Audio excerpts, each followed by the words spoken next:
नमस्कार, मी गजानन धंदरे. आपण जे पाहतो हे मायभूमी चॅनल. पाहूया बातमीपत्राने त्या बातमीचा विस्तार. पाहते अपडेट. आपली भाषा, सळतोड भाषा, मायभूमी न्यूज.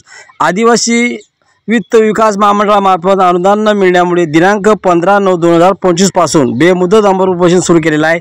उपोषणकर्त्या श्रीकृष्ण रामराव मळावी, राहणार लोखंडा, तालुका खामगाव, जिल्हा बुलढाणा यांनी 2014 ते 15 मध्ये म्हैस पालन अनुदानासाठी आदिवासी वित्त महामंडळ यावल येथे अर्ज केला होता.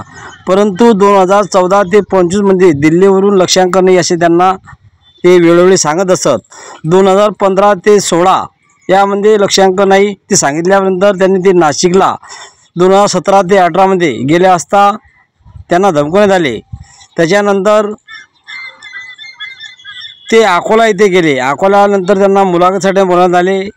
मुलाखत झाल्यानंतर तुमची अनुदानाची रक्कम तुम्हाला पाठवण्यात येईल असे त्यांना ते वेळोवेळी सांगत, पण आतापर्यंत अनुदानाची रक्कम आली नाही. याच अनुषंगाने श्रीकृष्ण मळावी या व्यक्तींनी मान्य जिल्हाधिकारी साहेब बुलढाणा कार्यालयासमोर 15/9/2025 पासून बेमुदत उपोषण सुरू केलेलं आहे. मायभूमीचा ग्राउंड रिपोर्ट.